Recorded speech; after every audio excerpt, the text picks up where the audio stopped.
Hello everyone, welcome to our Artistic Suites software webinar. Tonight we're talking about lettering and some of the things that we can do with it. We're also talking about settings for the Zing and the Silhouette Cameo cutters. If you're not familiar with them, you should be checking those out at your artistic dealer. They are pretty awesome. The stuff we can do with them is just phenomenal. So I'm going to go through some of it. They'll do a lot more than what I had time to go through and put in this webinar. But let's get started. So lettering with the Artistic Suite software. Some of the things that we can do with the lettering are we can use the fonts that are on our computer. We can change baselines. We can turn them into appliques. We can add other designs to go with them. We can make embroidery designs out of them. And we can make monograms. There's a lot more that can be done, but these are just a few of those things. And some of those I've done for this webinar so that you can see how different things can be.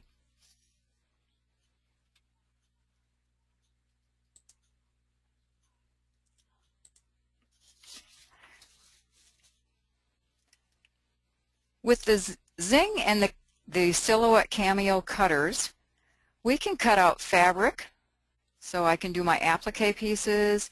We can cut out craft foam.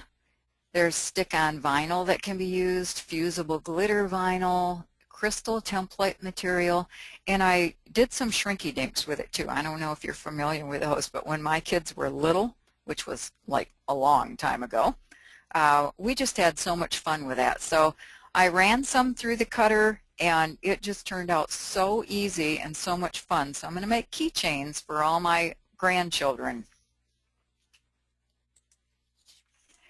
Now I'm going to be going through and telling you some of the settings for the different things that I was cutting out today.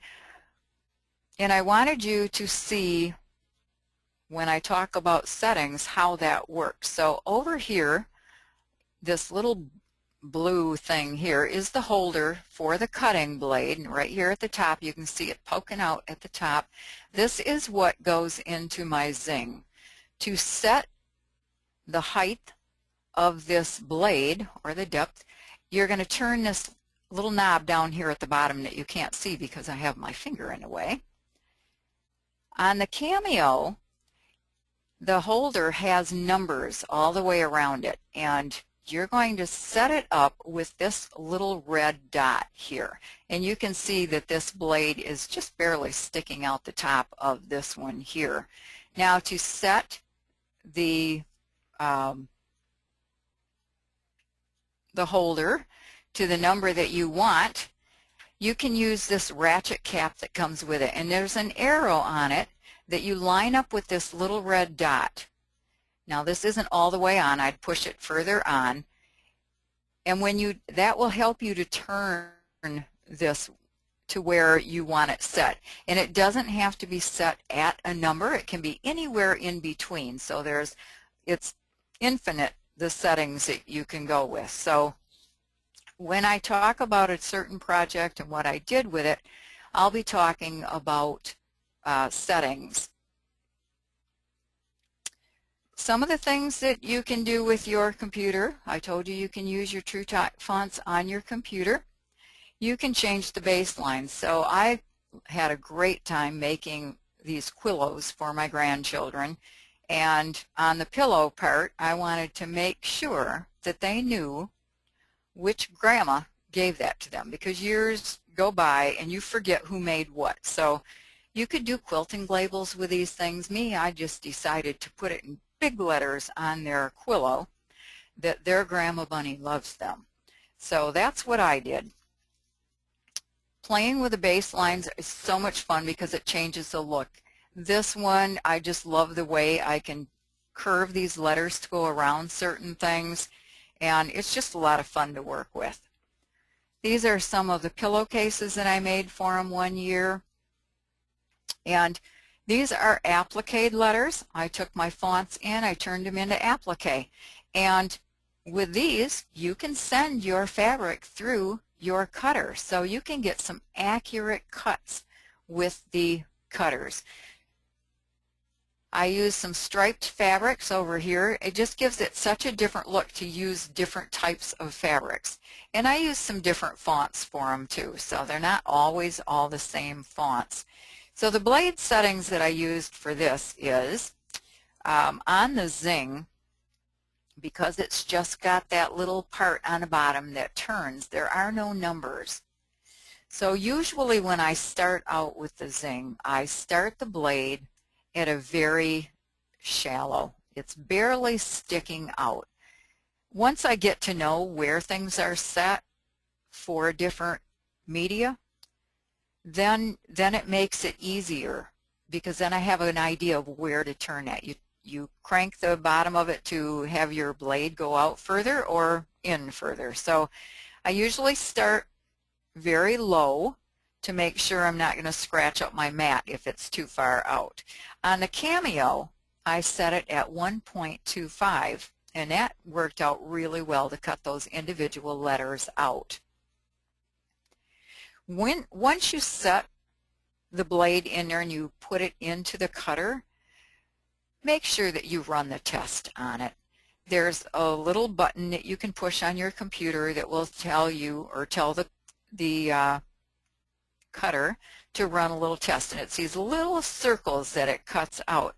That way you can test it to make sure that maybe it's not, maybe it's too low and it's cutting too deep, or maybe it's not even cutting into the fabric or whatever you have in there, and then you would have to adjust it to make sure your blade's out a little bit further.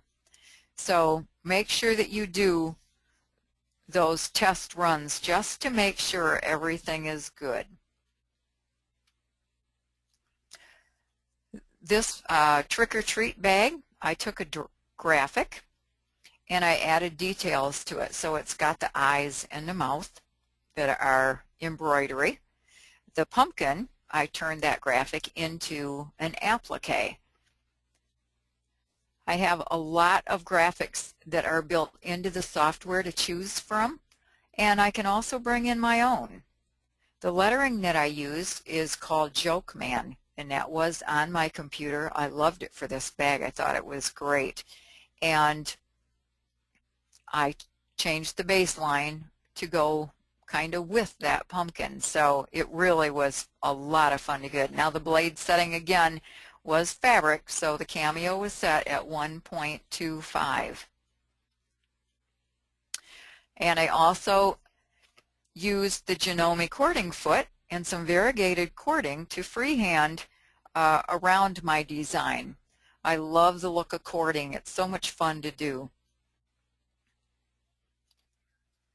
And when you change the baseline in this particular thing, I used the text on a path. That's what it's called in the Artistic Suite software.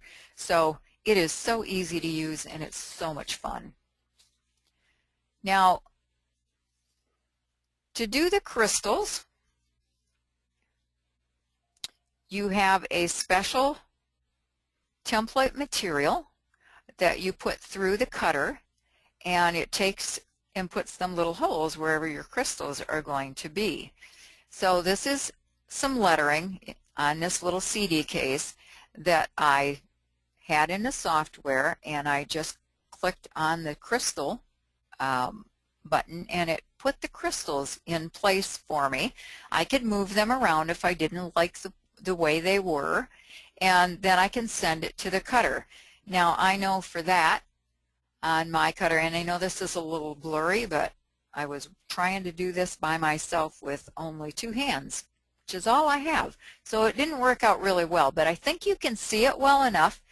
On the end where the blade is out, I set 2 credit cards right next to it. So the depth of those credit cards is about the same depth as I have for that template material. So I could adjust my blade to not go over the top of those cards, and that worked out really well.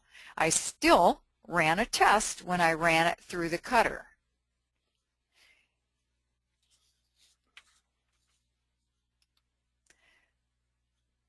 Now the Cameo, I set the blade at 4. And again, I did do a test on that one as well. Now this is the template material for the crystals going through there right now. And crystals are so much fun. I don't know about you, but I love as much glitz as I can get. And I do a lot of this on my clothing to go with embroidery designs. So you can combine the two so easy. Now this is done with craft foam. And again, this goes through the Zing and the Cameo so well. And it just makes it so much fun. So I found a font that I liked for the kids, and I cut them out, and then I took them, each one, and I could turn them whatever way I wanted on there. And I just glued them onto a wooden paint case. So they've got their paint set right in this case. They have that on. Now if you really want to make your daughter happy as I did, you just put a whole lot of glitter on the top of the case. And when they open it for Christmas, she's so excited. I was so surprised that she didn't yell at me over that one. Again, on this one here, I set the depth of the Cameo at 4, and I did the same thing for the Zing as I did for the crystal template material. It's about the same thickness, so it turned out the same as it did for the other. Now we also can use the stick on vinyl. On this, you want to make sure the blade is barely showing, because this vinyl is so thin, and you want to make sure that you don't go into the mat. So make sure that your blade is barely showing. Run your test to make sure that it is cutting your vinyl, and then you're good to go. So once you have that done, you also need to be careful when you're taking your letters off. So what I'm pulling off here is some transfer tape. So I laid it on top of there and I pulled it off, and I wasn't gentle. I needed to be more gentle, because what happened was it pulled off the O out of here, it pulled off the centers of the B here, it started pulling this up here. So this is what not to do. I wanted to put this in there though so that you could see how you need to be careful. So the best way to do this is to kind of roll it.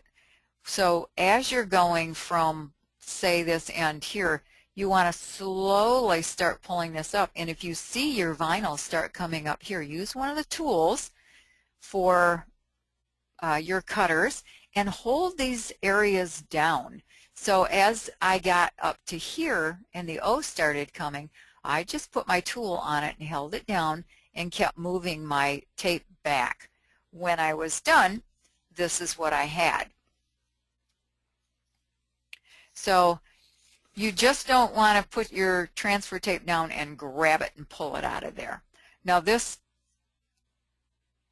one here, I'm going to put on one of those plastic glasses. Tervis makes a great double-walled glass, and this will be really great for the kids at Christmas this year, because they can have their own that are personalized. You can also do someone's school. You can do sports teams. You can dress up those glasses, and they can be really cool. So I'm also going to add in different colors some different things, maybe a football, different things like that I'll put on the glass around it as well, just to add a little extra detail to it. Personalize it a little bit more. We also have a fusible glitter vinyl that you can get from your artistic dealer, and this stuff was really fun. Now I know it's mostly for fabrics and stuff like that, but I thought, well, why wouldn't I try it on an ornament? So I downloaded a snowflake font, and this is one of the I guess you'd call it a letter. It's not really a letter, but when you type a letter you get a different snowflake. So that's pretty cool. And I took it into software and made it into an outline so that it could cut it on my cutter for me. And when I pressed it on here, you want to be very careful because you're pressing it onto something round and the snowflake is flat. So when I did it, I started on one side, like over here, and worked my way around carefully so that all of this would be laying flat and I wouldn't end up with a folded over area. And I used a big iron, but I do have some craft irons around here, so for the rest of the ornaments that I do, I think I'm going to try one of my smaller craft irons and see if that isn't a little bit easier to handle. But this was really easy to do, and it's beautiful. I love that glitter vinyl. I also took some lettering and created this over here. I used some of the clip art to add a little detail to it. I have no idea what I'm going to put this on yet, but I thought it was really pretty. So sometimes you just don't even have to know what you're going to put it on. You just can do it. So I can use either spot. I can use this one or I can use this piece here because this word can go either way. You do want to make sure that if you're doing someone's name like if I was doing for my daughter Kaylee, I would have to mirror image when I put it through there to make sure that when I pressed it onto something it was not going to be backwards. So do keep that in mind when you're working with names and stuff like that. Lettering can also be used as a design. So in this case here I took a letter, I made a wreath out of it. I added some of the clip art, which when you bring it into the software, it immediately makes it into designs for you, so it's like so quick and easy. And I thought that was really cute. I don't know what I'm going to do with that yet either, but once I get playing, sometimes I just don't know how to quit. The letter S made a really cool, this could be a cool placemat for somebody with the initial of S for maybe their last name. I turned that into crystals as well, just to see how that would look, and that would be really pretty in crystals. With the letter R, I took that in and made it into a wreath. You can see the letter R in the center here. This on the outside is actually the letter R as well. But once I got it done, then I used my tool and I trimmed away areas of that to make it look a little bit different. So you may have a letter, but it doesn't necessarily have to be a letter. You can make it into anything you want, and this can be really fun and addictive, so be careful. So the project that I did for today has the letter RP in it, and I made this for my sister. This is for the center of her table. She could put a candle on it if she wanted. She could just have it for the centerpiece, whatever she wants to do with it.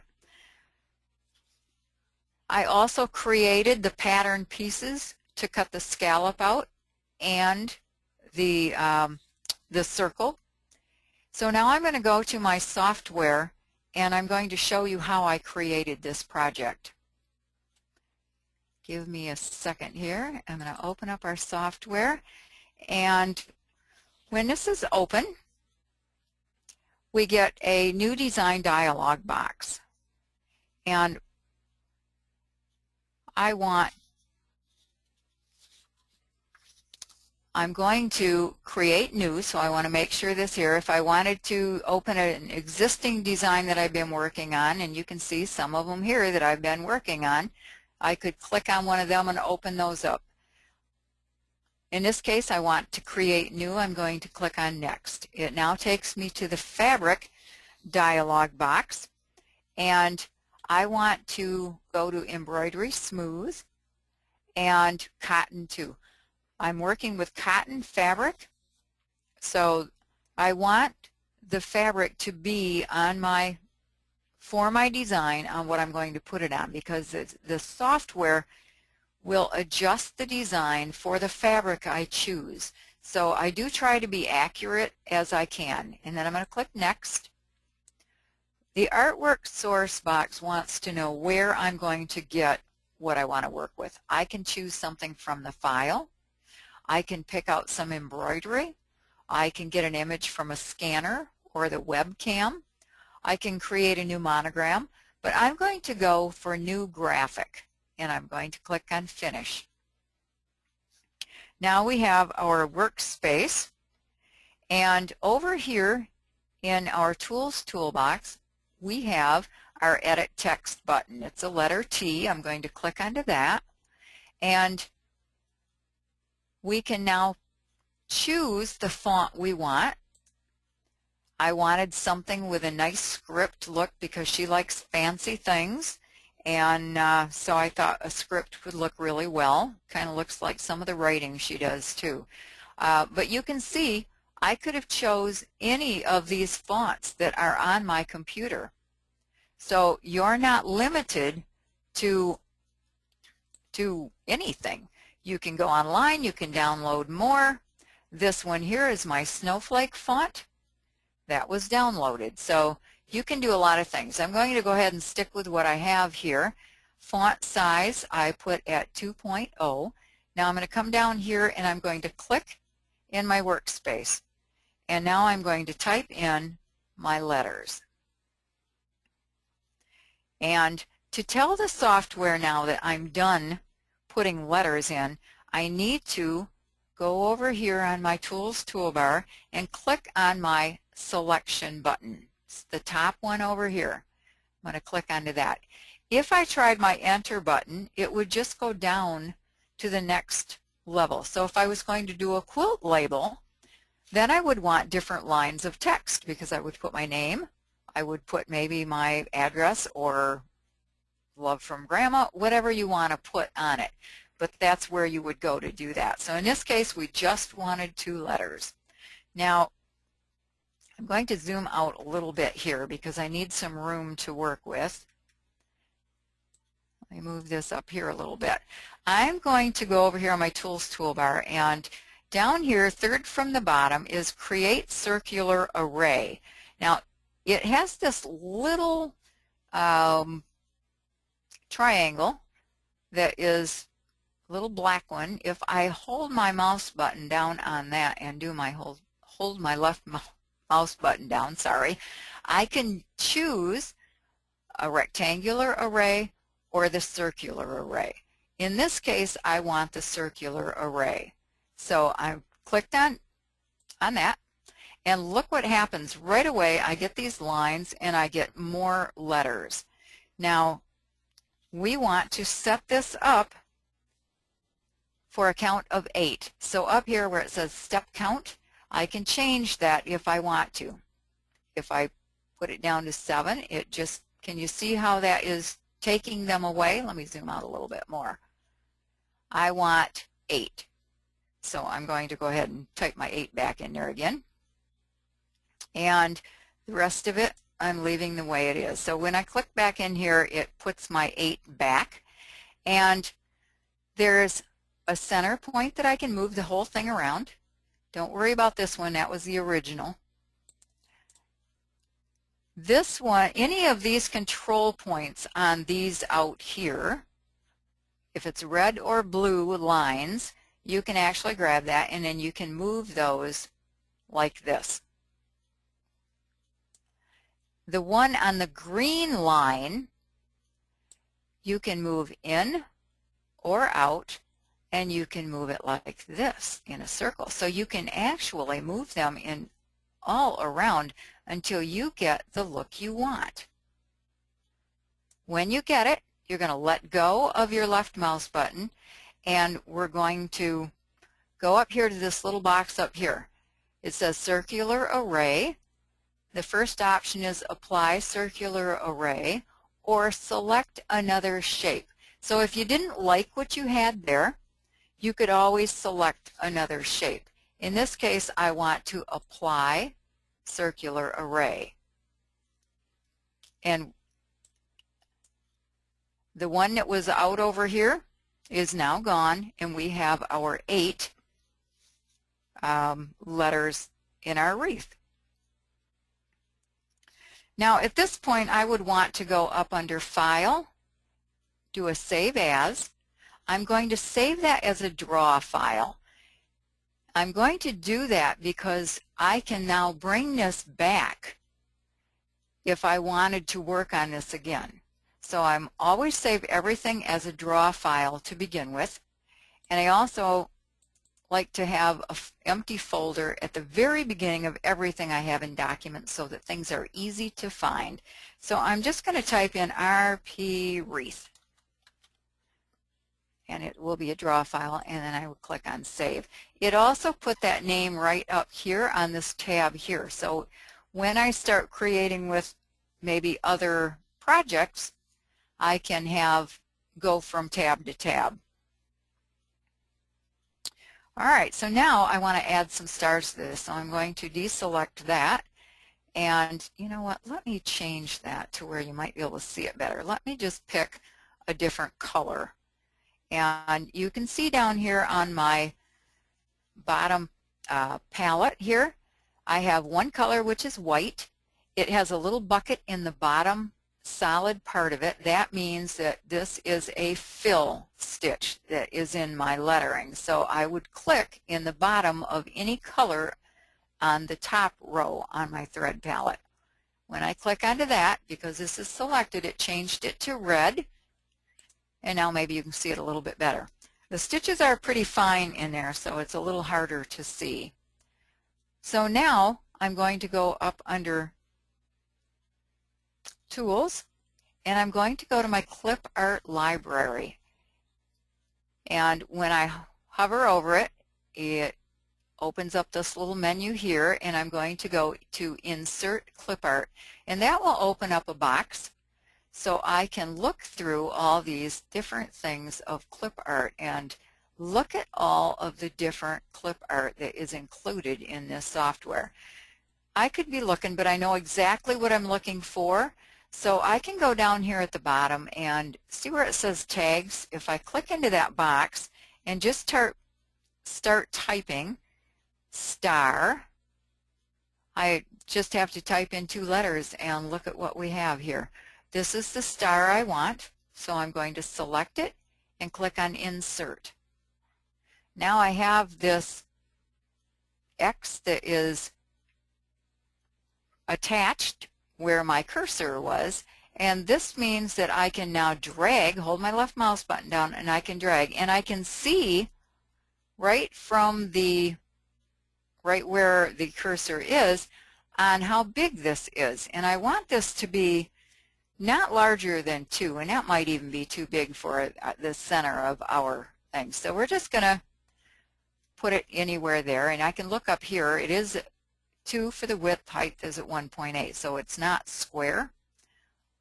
I could take that proportional off, and I could type in 2 there, and now it is square.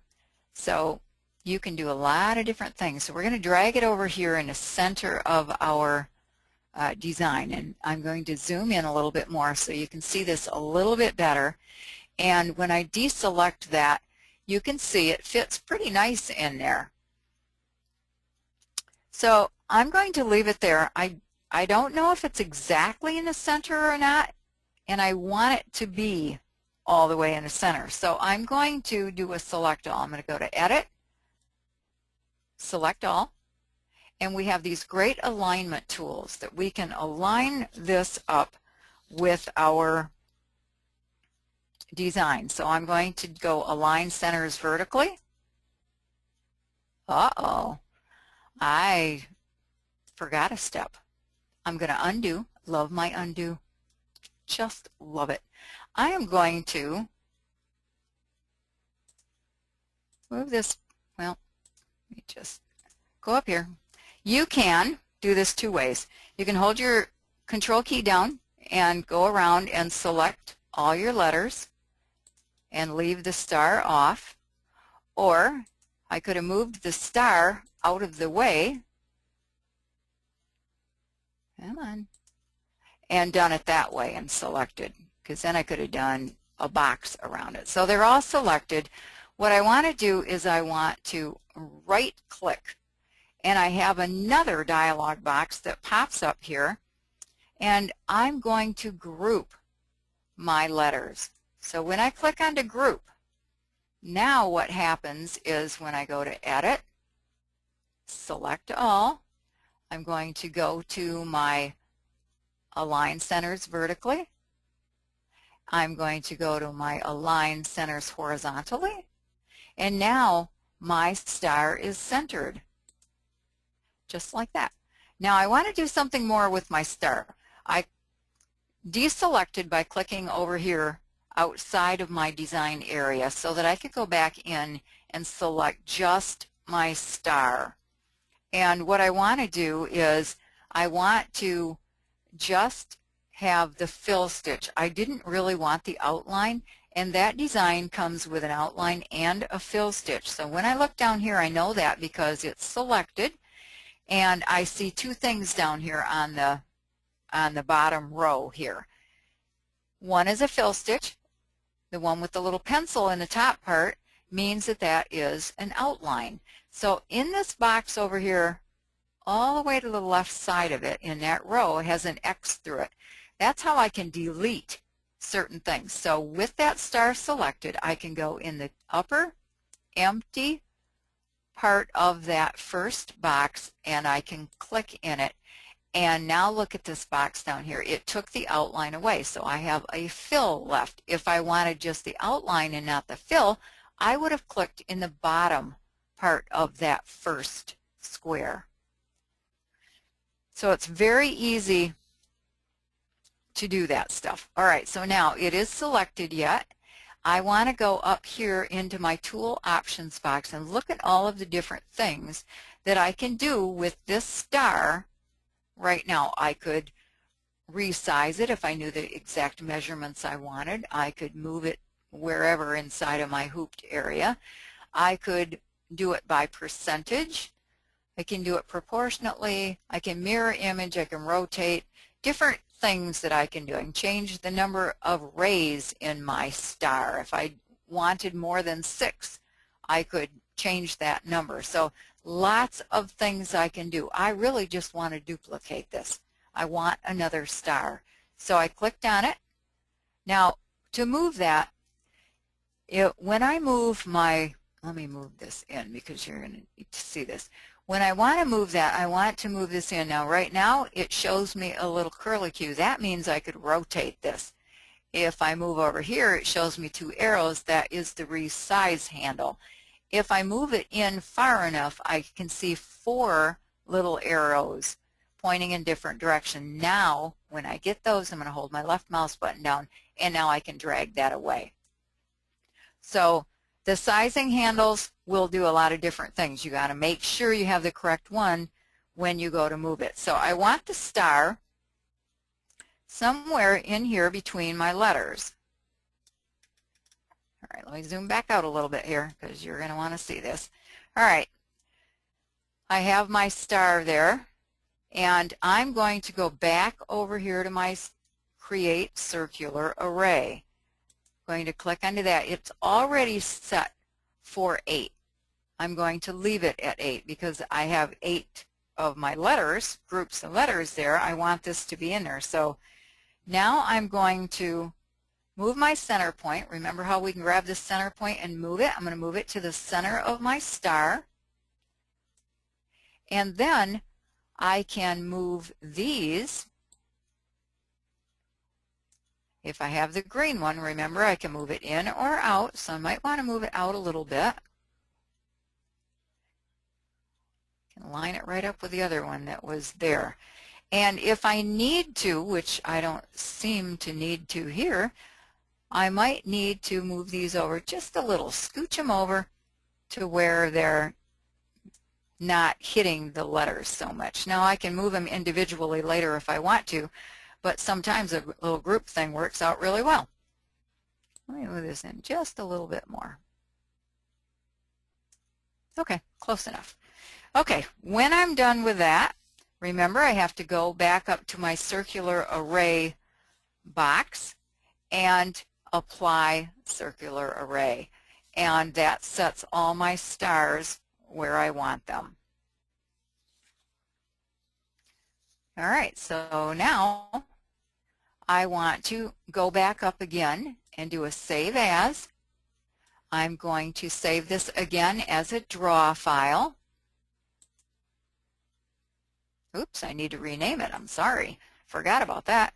This one I'm going to name RP with stars. And then save. All right, again, that way I can bring it back in later if I want to. Now this would be ready for me to stitch. Well, maybe I better make sure it fits in the hoop. I can go up here to my Manage the Hoop options. Right now it's set at none. I will use my XQ23 Janome hoop. I want it to center the design to the hoop. I'm going to click on OK, and I can see that it's too big. So in that case, I want to go up to Edit, Select All, and I'm just going to make this a bit smaller. Now, I also could go up here and I could type in 8.5, make sure it's proportional, and that's easier. If you know what size, now that didn't quite make it either, did it? All right, so let me edit, select all. It didn't do it proportional that time. Now, probably because I typed that in before I had proportional. Wrong order of things. You have to do things in the right order. It just won't cooperate otherwise. All right. Center that to hoop. Okay, there we go. All right, so now we'd be ready to stitch this out. I would go to File, Save As, and I would have a USB stick in my computer all ready to go.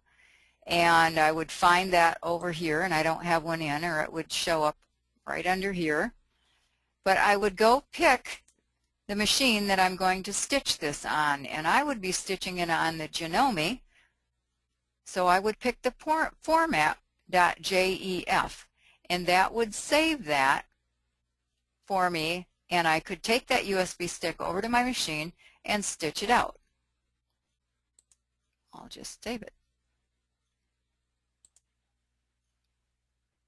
All right, and we'd be ready to go.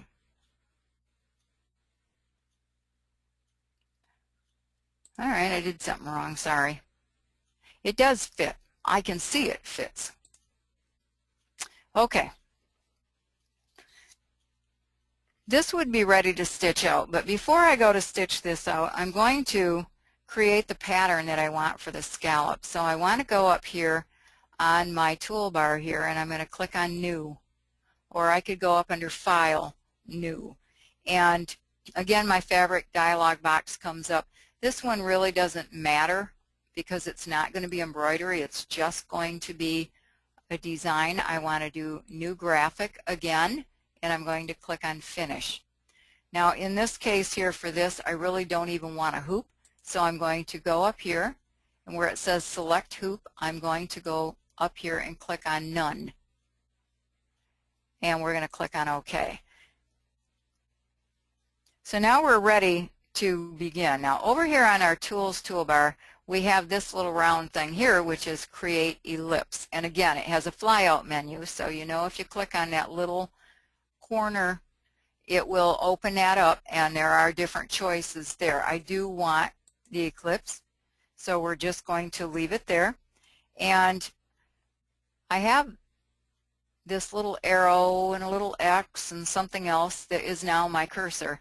What it's waiting for is me to hold my left mouse button down and drag a circle. Now to make sure, because I could end up with an oval or a not round circle, hold your hold your control key down on your keyboard and look at the lines that pop up. That means it will pop to lines. So I could make an oval by moving it that way, but I want to keep it on those lines.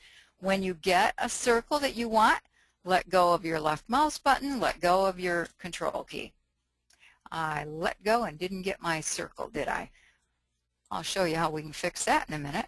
Now, to tell it we're done, I'm going to go up to, because I could keep drawing circles if I wanted to. I want to go to my select button again. I'm going to delete that one. This one I'm going to make round up here.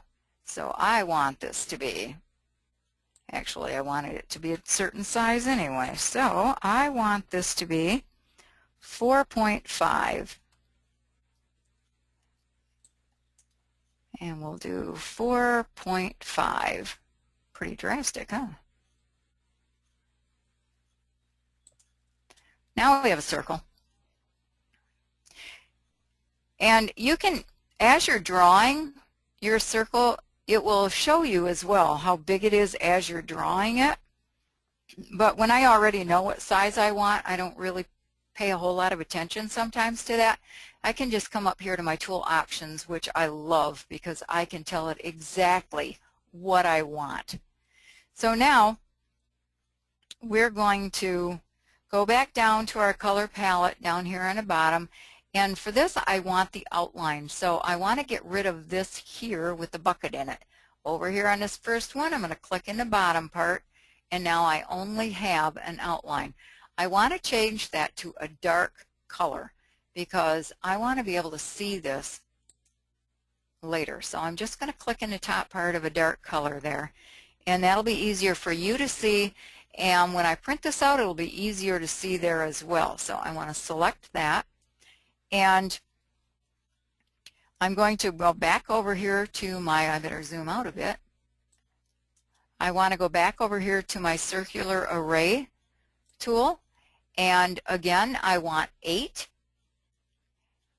This time I want these to overlap. So I'm going to take this green one here and I'm going to move it until, well, let me move it out of there so you can see it better. I wanted to move it until the sides of all of these, like every other one, the sides are going to meet. So this one and this one meet, this one and this one. So when you get them like that, it's exactly what we want. We're going to go to Apply Circular Array. Kind of cool, isn't it? So now let's move this over here a little bit more. Now we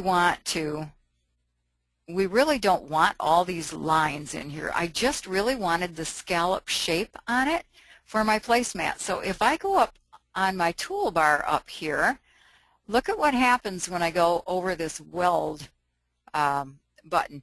My design all turns yellow inside those circles. When I click on it, it took all that away except for the outline and the inside line. So now I also want to get rid of this here because again I just want the outside scallop. So what I want to do is right click, and this time it says break apart. I'm going to break these apart, deselect, and then I can come in here and select that inner circle and delete it using the delete key on my keyboard. All right, now I have my scallop, and I'm going to change the size of that to 15 by 15. And this time, before I touch it, I'm going to do my proportional button. I'm going to change that to 15 on my keyboard and click. And now we have the size that we need for our scallop. Now what I'm going to do is click on print. So up here on my main toolbar, or my standard toolbar, I'm sorry, is my print. When I click on to print, it will take me to a print preview. Now I don't need any of this stuff in my print options box here. So I would just go and click all of these off until I just only have my scallop. All right, so it's going to print it on white paper. it's going to print all of these little corner things, and these are so that we can line up our pieces of paper and tape them together. So you're going to overlap this one with this one,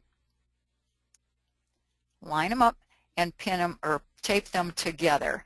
So over here it shows me how many tiles were printed, and the scale is 100%. If I tried to change this 3 to 2, it would do it, but now my scale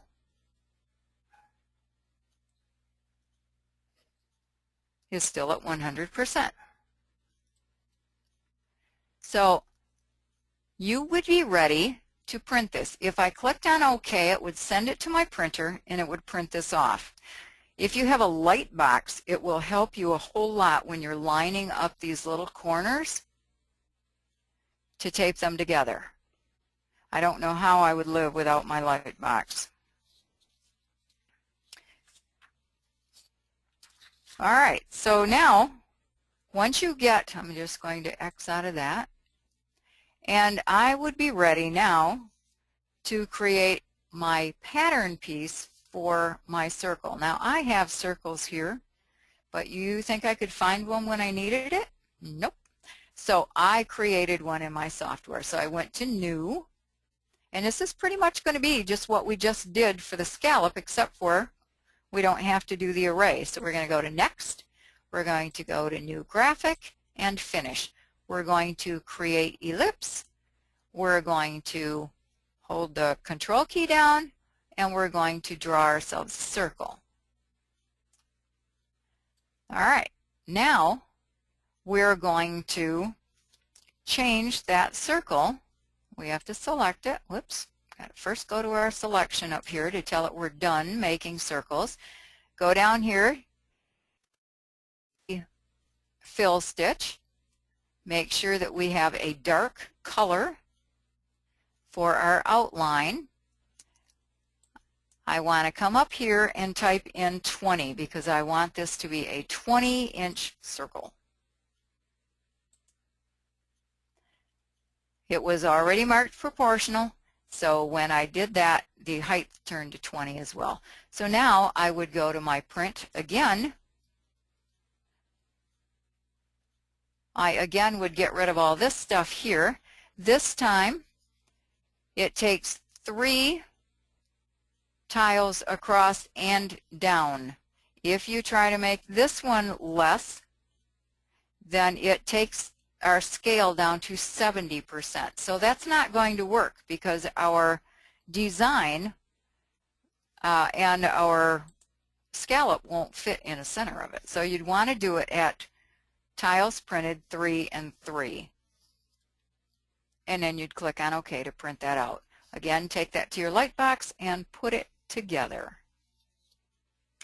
Now that is all there is to creating our pieces there. Again, I would save these in case I wanted them later. So I would go for this one here, save as. I would save it as my 20-inch circle, saving it as a draw file again. Then I can click on this tab here, and that one's for our scallop. I would go to my file, save as, name that one scallop, and then click on save. That way, if I needed to go back, or maybe later down the road I want to do this again, I would have all those files to go back to.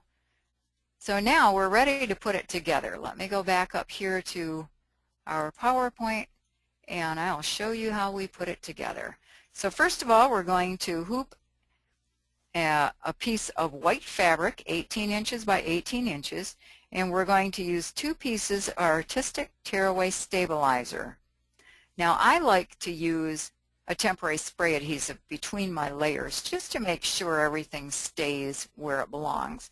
I also like to use a basting stitch around the edges of it. So you can see here that I did baste my fabric to my stabilizer before I started, and then I went ahead and did my embroidery. When that's done, you're going to remove that hoop from the machine and carefully remove the excess stabilizer from the back of your design.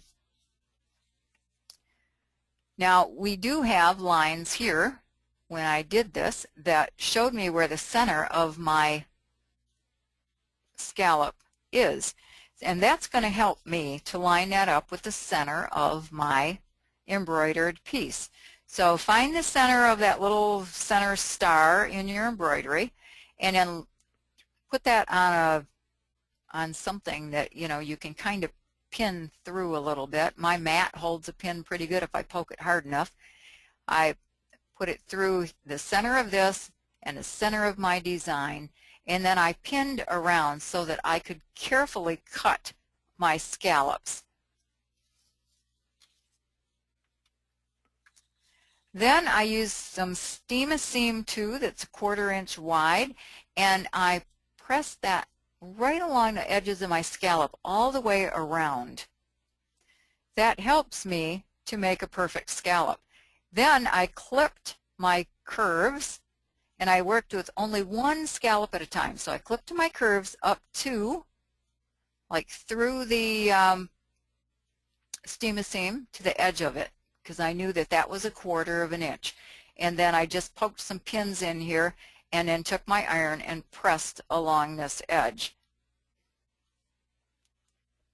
And when you have that done, then you're ready to put it on your red fabric. So with the red fabric, you're going to take your round pattern piece, lay it on your red fabric, and cut out 2 red circles.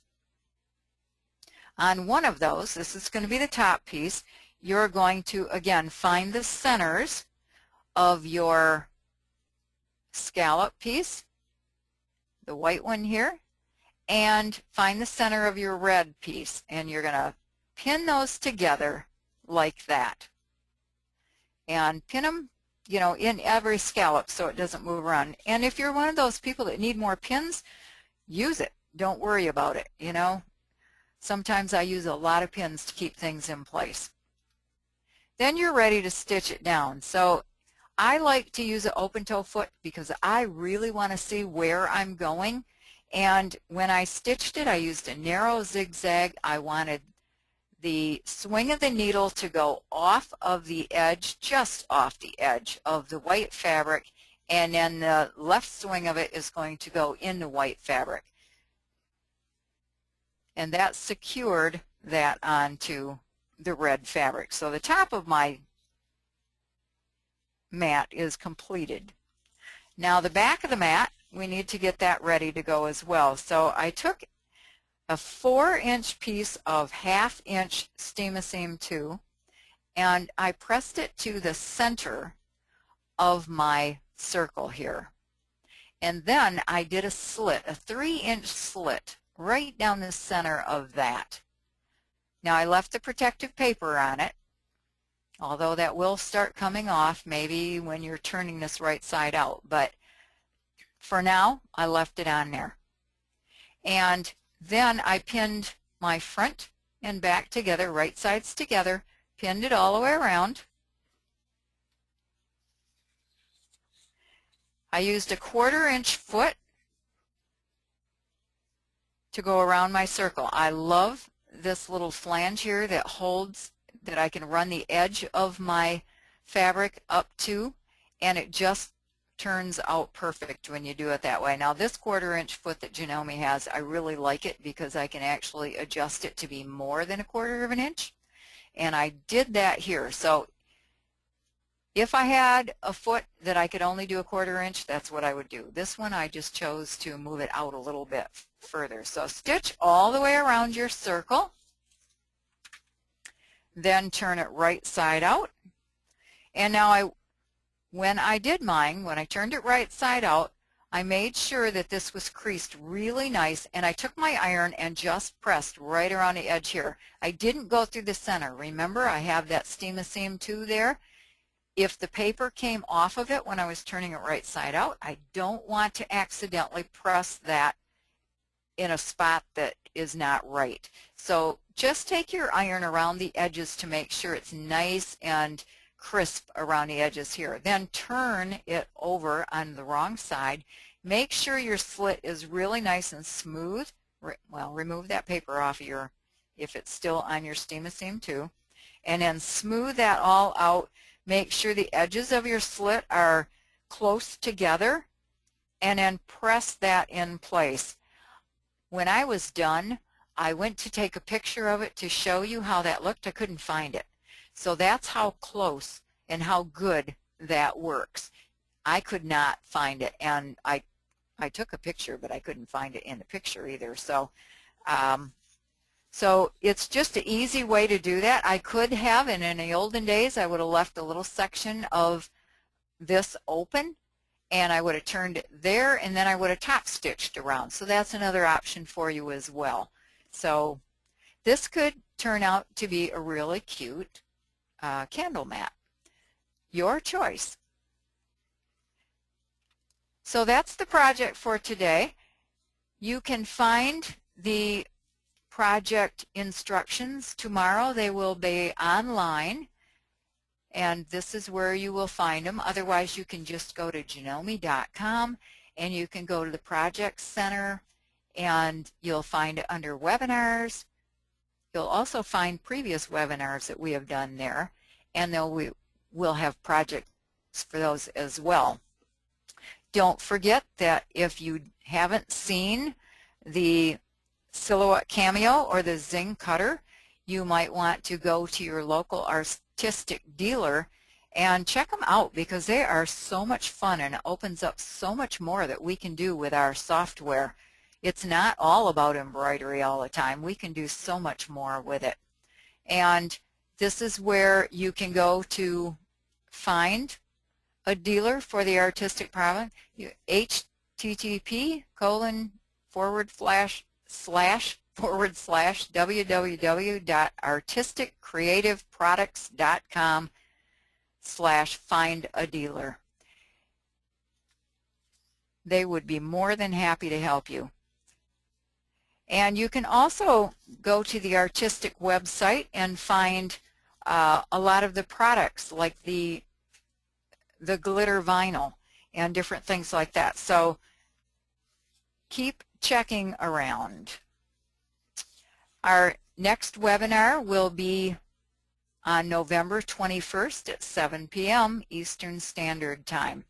And just keep checking the janome.com website for the invitation. We always have it there. And if you have any questions or comments, please send them to janome-webinar@janome-america.com.